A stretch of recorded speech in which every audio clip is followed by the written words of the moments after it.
ஆதிமா சிவசக்தி போற்றி. ஓம் நமோ நாராயணாய. அனைவருக்கும் வணக்கம்ங்க. உங்கள் அனைவரையும் இந்த 227வது சிறப்பு பதிவு பிள்ளையாரின் அறுபடை வீடுகள் சதுர்த்தி சிறப்பு தொகுப்பில் சந்திப்பதில் மிக்க மகிழ்வடைகிறேன். நான் சித்தர் கீதா, மதுரையில் இருக்கிறேன்.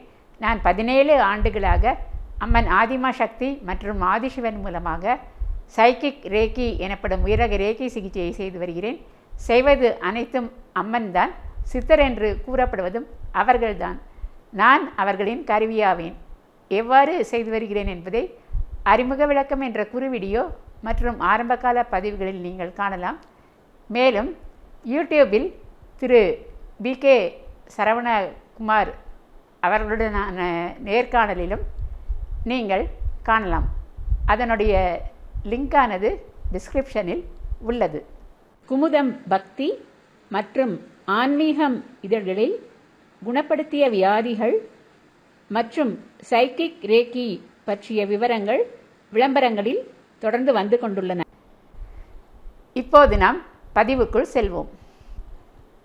விநாயகர் என்றால் விக்னங்களை தீர்ப்பவர் என்று பொருள். சரி, அவருக்கு இந்த முழு முதற் கடவுள் என்ற பெயரானது எவ்வாறு வந்தது?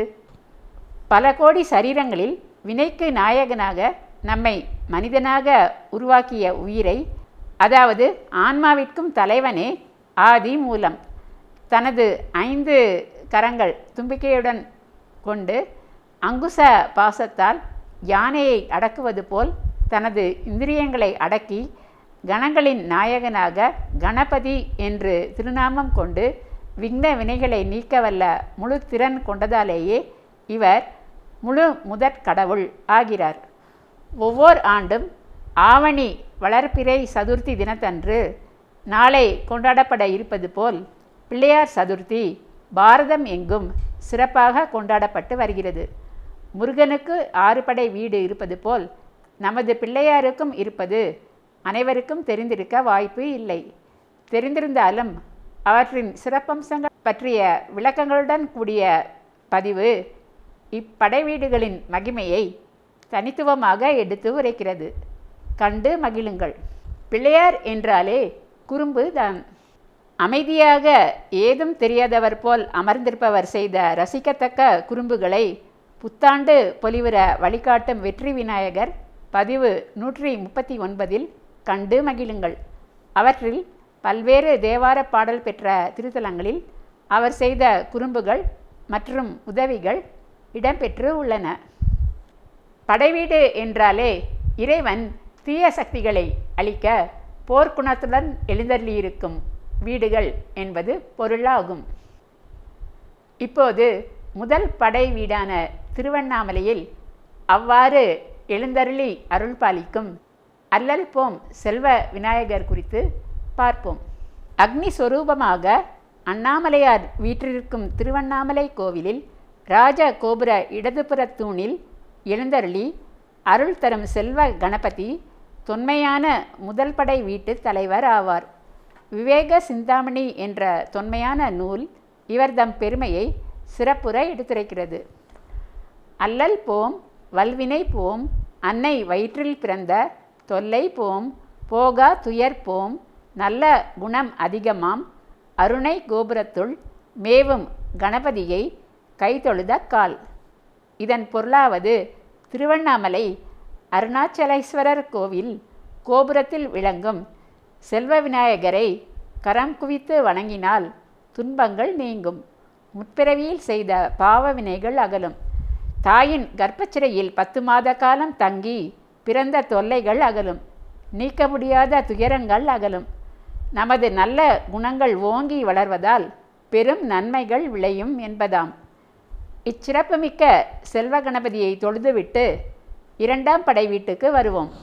தொன்மை மிகுந்த விருத்தாச்சலம் திருக்கோவிலில் பல மலைநாதர் என்ற விருத்தகிரீஸ்வரராக ஆதியும் அந்தமும் இல்லாத சிவனார் அருளாட்சி நல்கி வரும் திருக்கோவிலில் ஆழத்த பிள்ளையாராக எழுந்தருளி அருள் பாலிப்பவர் 2வது படை வீட்டுக்கு உரியவர் ஆவார். இவரது சிறப்பை அங்குள்ள பலகையிலேயே எழுதி வைத்துள்ளார்கள். அதை நான் வாசிக்க கேளுங்கள்.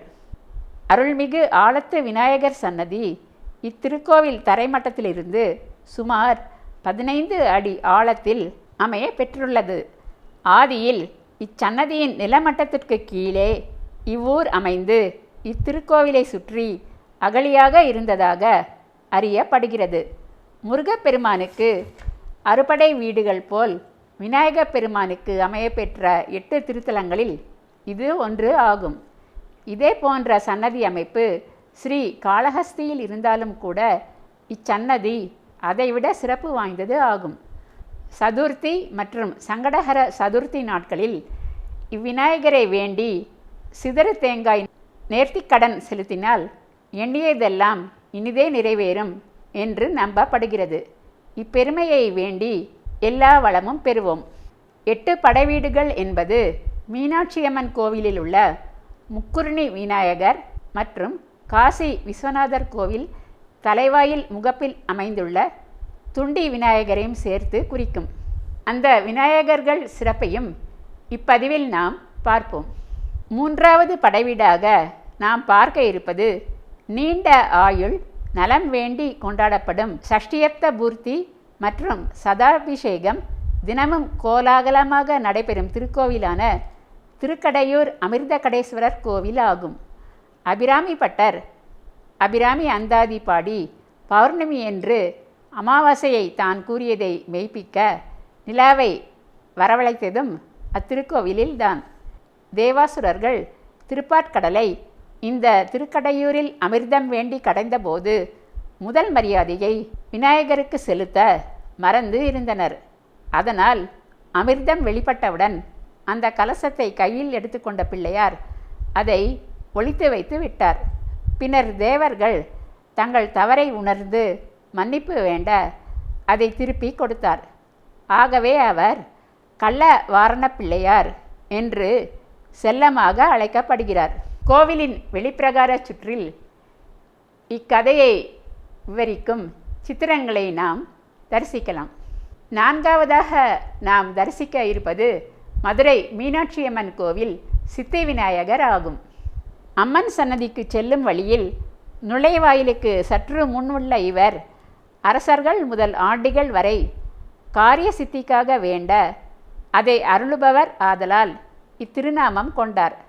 ஆனால் திருமலை நாயக்கர் தன் அரண்மனை கட்டுவதற்காக வண்டியூர் மாரியம்மன் தெப்பக்குளத்தை தோண்டுகையில் 7 அடி உயர சுயம்பு விநாயகர் தென்பட்டார். அவரை தெற்கு கோபுர நுழைவாயிலுக்கு நேர் எதிரே பிரதிஷ்டை செய்த பின் சித்தி விநாயகரை யாரும் தொழுவது இல்லை. 1645ஆம் ஆண்டு பிரதிஷ்டை செய்யப்பட்ட அவர் சதுர்த்தியின் போது 3 குருணி அதாவது 18 படி கொழுக்கட்டை படைக்கப்பெறும் சிறப்பு பெற்றவர் ஆதலால் முக்குருணி விநாயகர் என்று சிறப்புற அழைக்கப்படுகிறார். இனிமேல் இந்த 2 விநாயகர்களையுமே தொழுது முழுமையான காரிய சித்தி அடைய பெறுங்கள். அடுத்து நாம் பார்க்க இருப்பது பிள்ளையார்பட்டி கற்பக விநாயகர். கற்பக விருட்சம் போல் கேட்டதெல்லாம் அருளும் தன்மை கொண்டவர் ஆதலால் இப்பெயர் அவருக்கு உண்டாயிற்று. சிவகங்கை மாவட்டத்தில் அவர் பெயர் கொண்ட பிள்ளையார்பட்டி ஊரில் குடைவரை கோவிலில் அவர் எழுந்தருளி அருள் பாலிக்கிறார். மூலவராக மருந்தீசர் சிவன் மற்றும் அன்னை வாடாமலர் மங்கையாக அன்னை பார்வதி இவர்கள் இருவரும் அங்கு எழுந்தருளி இருந்தாலும் இங்கு விநாயகரே மிகவும் பிரசித்தி பெற்றவராக விளங்குகிறார். அதற்கு காரணம் 6 அடி உயரத்தில் அமைந்த அவரது ஓங்கார உருவம் ஆகும். இவர் வலஞ்சுழி பிள்ளையாராக 2 திருக்கரங்கள் கொண்டு அருள் பாலிக்கிறார். அர்த்த பத்மாசனத்தில் அமர்ந்திருக்கும் பிள்ளையார் வலது கையில் சிவலிங்கத்தை வைத்து கொண்டு சிலர் மோதகம் என்றும் கூறுவார்கள், அது தவறானது. யோக நிலையில் உலக நன்மைக்காக தவம் புரிந்து வருகிறார். நாட்டுக்கோட்டை நகரத்தாரின் குலதெய்வமான இவர் இடது கரத்தை கடியஸ்தமாக நாட்டிய பெருமித கோலம் கொண்டும் அருள் பாலிக்கிறார். தலையில் சடையுடன் கூடிய இவருக்கு எப்போதும் தூய வெண்ணிற ஆடையே அணிவிக்க பெறும். பிள்ளையார் சதுர்த்தியை ஒட்டி 18 படி அதாவது முக்குருணி கொழுக்கட்டை சாத்த பெறும். விழா 10 நாட்கள் சிறப்பாக நடத்த பெறும். பிள்ளை வரம் பலருக்கும் இவர் அருளியதால் இவ்வூரே பிள்ளையார்பட்டி என்னும் சிறப்பு பெயர் பெற்றுள்ளது. அடுத்து நாம் பார்க்க இருப்பது கடலூர் மாவட்டம் திருநாரையூரைச் சேர்ந்த பொல்லா பிள்ளையாரே ஆகும். இவரே தேவாரம் உட்பட 12 திருமுறைகள் உலகிற்கு கிடைக்க காரணம் ஆவார். மூலவர் சிவன் சௌந்தரேஸ்வரர் என்ற திருநாமம் கொண்டு அருள் பாலிக்கிறார். தேவார பாடல் பெற்ற சிவன் கோவில் ஆனாலும் இங்கும் இவருக்குத்தான் அதி சிறப்பு. காரணம் நம்பியாண்டர் நம்பிக்கு அவர் அருளிய திருவிளையாடல். அர்ச்சகரான தந்தை வெளியூர் செல்ல நேரிடுகையில் தனது 5 வயது மகனிடம் பிள்ளையாருக்கான நைவேத்தியம் செய்து கொடுத்து அதை வைத்து வணங்கி வா என்று கூறினார். சிறுவனோ நைவேத்தியம் படைத்ததை பிள்ளையார் உண்ணவில்லையே, தான் செய்த தவறு யாதோ என்று பதைபதைத்தான். சாப்பிடுங்க சாப்பிடுங்க என்று பலவாறு மன்றாடியும் பிள்ளையார் வராததைக் கண்டு மனமுடைந்த அவன் தன் தலையை சிலைக்கு கீழுள்ள கல்லில் முட்டி மோதி இரத்தம் வடிய கதற அவனை தடுக்க பிள்ளையார் நேரில் தோன்றி வைத்த சர்க்கரை பொங்கலை அமுது செய்து அருளினார். அதன் பின்னரும் அவ்வாறே நடக்க மக்கள் நைவேத்தியத்தை பிள்ளையார் சாப்பிடுகிறார் என்று கூறி தானே சாப்பிடுகிறான் என்று ஊரிலிருந்து வந்த தந்தையிடம் குறை கூறினார்கள். பொல்லா பிள்ளையார் என்றார் உளி கொண்டு செதுக்காத பிள்ளையார் என்று அர்த்தம். அவர் சுயம்புவாக வந்ததே உலகுக்கு நன்மை பயக்கத்தானே. அர்ச்சகர் பார்க்க அவர் முன்னரே சிறுவன் வைத்த நைவேத்தியம் மறைந்தது. அதன் பிறகு சிறுவன் புகழ் நாடெங்கும் பரவ தஞ்சையை அரசாண்ட மாமன்னன் ராஜராஜ சோழன் வாலிப வயதை அடைந்த அவரை காண வந்தார். அவர் ஒரு நாள் தெருவில் சென்றபோது தேவார பாடல் ஒன்றை கேட்க அதை பாடியவன் இது செவிவழி பாடல் என்றான்.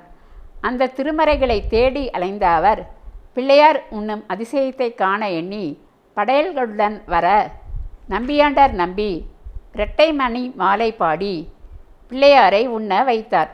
பின்னர் அவரிடம் தேவாரம் பற்றிய தகவல் அறிய ராஜராஜ சோழன் விண்ணப்பிக்க அவை சிதம்பரம் நடராஜர் கோவிலில் தீட்சிதர்களின் கண்காணிப்பில் பூட்டிய அறையில் உள்ளன என்று பிள்ளையார் அசரீரி மூலம் தெரிவித்தார்.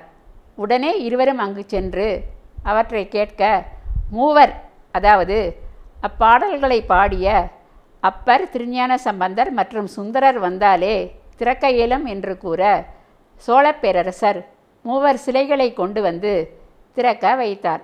அதன் பின்னர் கரையான் புற்றால் செல்லரித்து போன சுவடிகள் தவிர பிறவற்றை தொகுத்து நம்பியாண்டார் நம்பி உலகிற்கு வழங்கினார். ராஜராஜ சோழனும் திருமுறை கண்ட சோழன் என்று நீங்கா புகழ் பெற்றார். தேவாரம் தந்த பிள்ளையார் பதிவு 18 இது குறித்து மேலும் சில சுவாரஸ்யமான தகவல்களை நீங்கள் காணலாம். இறுதியாக வாரணாசி துண்டி விநாயகரை தரிசிப்போம். அஷ்டமா சித்துக்களை அருளவல்ல இவர் செஞ்சாந்து தரித்தவர். கோவில் நடை சாத்த பெறுவதே இல்லை. இவரை தரிசிக்காமல் காசி விஸ்வநாதரை தரிசித்தல் முழு பலனை தராது. காசியில் எத்தனையோ விநாயகர் கோவில்கள் இருந்தாலும் இவரே பிரதானமானவரும் அதிசக்தி மிக்கவரும் ஆவார். பிள்ளையார் சதுர்த்தி என்று இந்த 8 பிள்ளையார்கள் படைவீடுகளையும் நினைத்து துதித்து படையல் இடுங்கள். பிள்ளையாரின் அருளோடு அறுபடை முருகன் நல்லாசிகளையும் அருளையும் ஒருங்கே அடைய பெறுவீர்கள். ஓம் கங் கணபதியே நமக. இப்பதிவை இத்துடன் நாம் நிறைவு செய்வோம். சப்ஸ்கிரைப் செய்யாதவர்கள் அவசியம் செய்யுமாறு கேட்டுக்கொள்கிறேன். மேலும் கேஸ் விஷயமாக என்னை சந்திக்க விரும்புபவர்கள் கீழே வரும் தொலைபேசி எண் 0452420851 என்ற தொலைபேசி எண்ணில் தொடர்பு கொள்ளுமாறு கேட்டுக்கொள்கிறேன். லைக்கும் போட்டு உற்சாகப்படுத்தலாம். கமெண்ட்ஸிலும் தங்கள் கருத்தினை தெரிவிக்கலாம். இதுவரை பொறுமையாக பார்த்த உங்கள் அனைவருக்கும் எனது மனமார்ந்த நன்றிகள். வணக்கம்.